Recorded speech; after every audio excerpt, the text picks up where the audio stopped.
mean, unfortunate that he's postponing it, but he is going to a Ren Fair tomorrow. So for his first time, so I fully,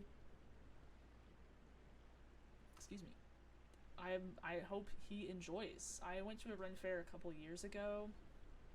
For the first, I mean, technically not for the first time because I know my family and I went to a Ren Fair when I was much younger.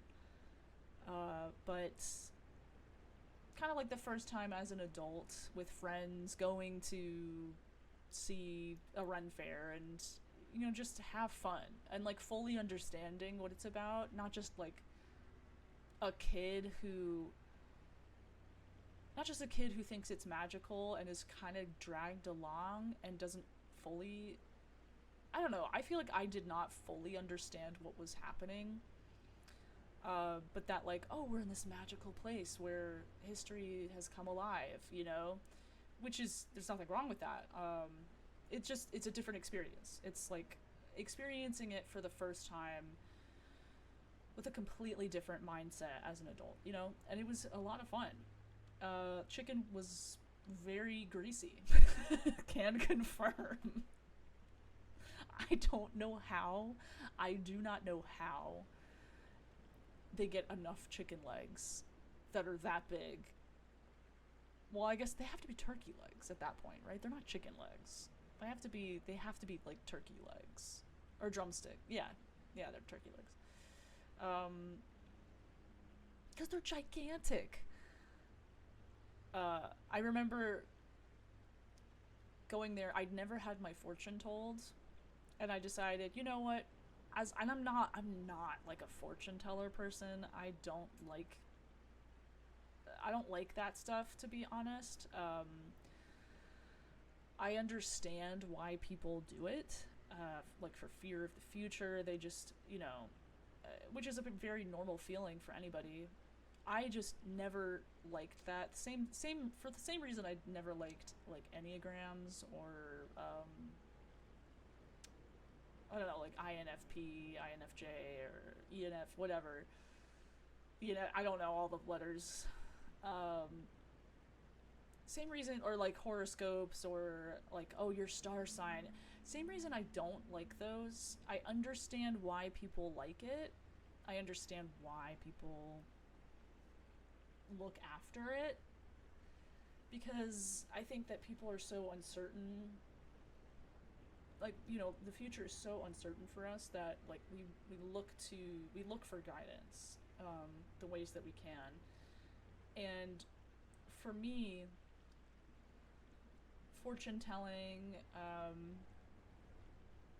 enneagrams, all of that stuff tells me who, not who I am, but who I'm supposed to be, what box I fit in. And it's like it's telling me what to do. It's giving a self, like, it more often than not, it tells like self-fulfilling prophecies. So I've never done enneagram. I never want to do it. um I really don't like looking at like, uh oh, what does this like Aquarius sign mean, like, what, I don't know, Cancer, or I don't know, like, who am I, and I'm like, I am me, I am who I choose to be. I choose to try and be a kind and honest and, uh, I don't know, I try to be a good person, um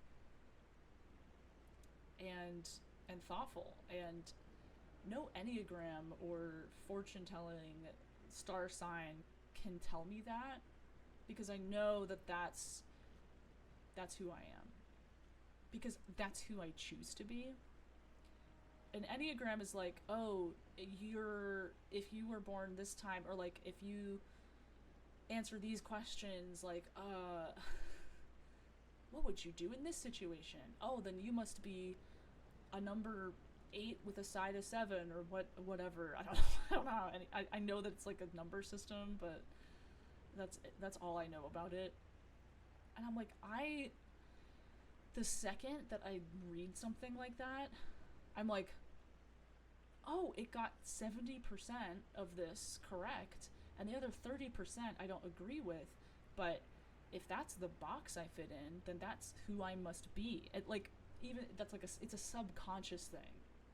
Like, even if I'm not technically fitting in any of those boxes, I I subconsciously start like being like, oh, because this is who I'm supposed to be. That I just like slip into that. It's happened in the past, and I don't want it to happen again. So that was a long tangent, but very something that matters a lot to me that I don't think I've ever really talked about. I don't think I've ever talked about that. Either way, I got my fortune told at the Ren Fair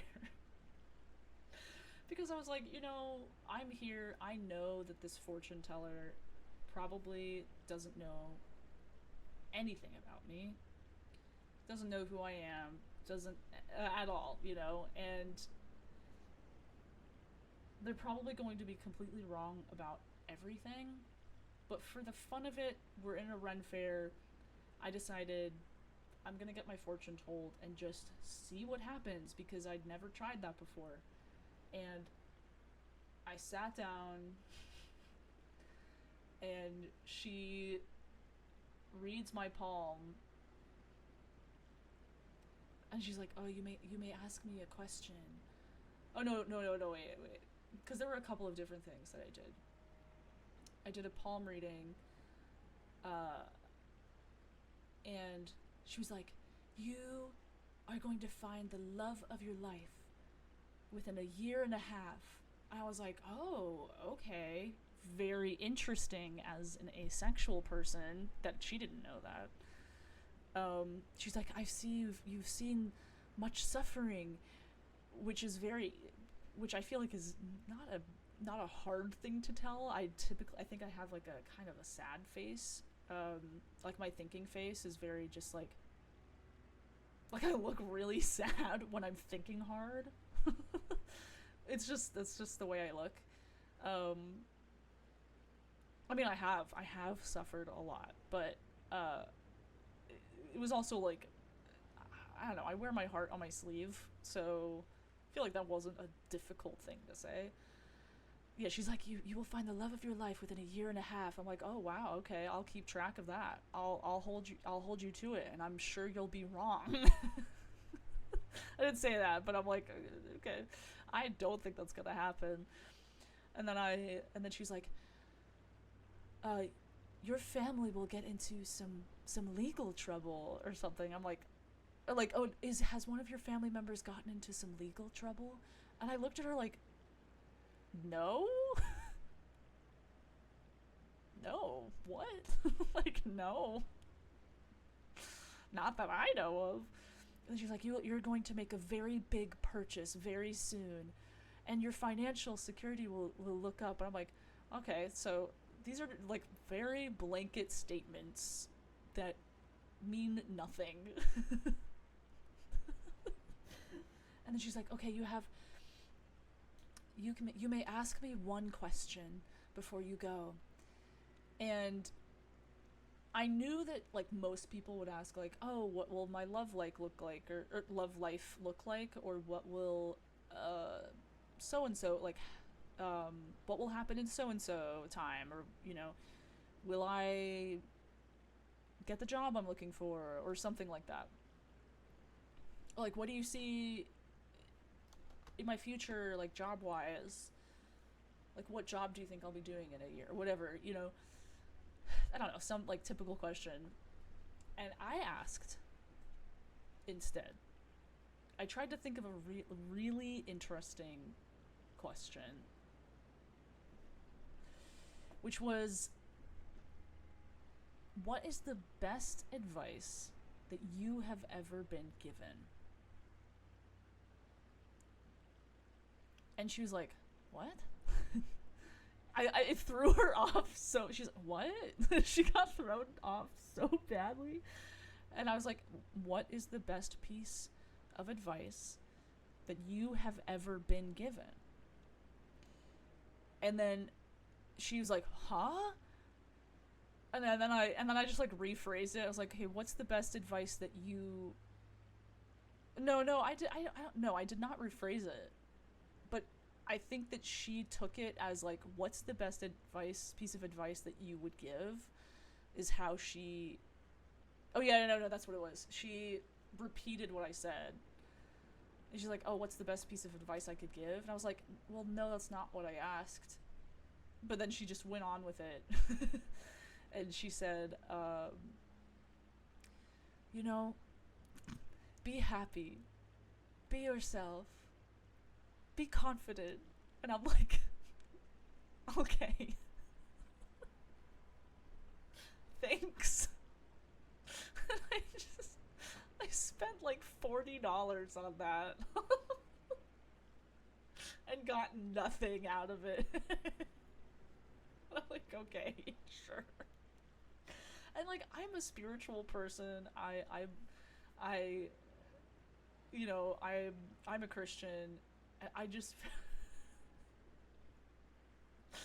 I just found it very like, oh, you're giving the most blanket statements possible that you could ever possibly give. There was nothing specific about me, about my life. Like I think the most specific thing was you will meet the love of your life in a year and a half. Like that was the time frame she gave. That was the most specific thing that she said. Did I? No.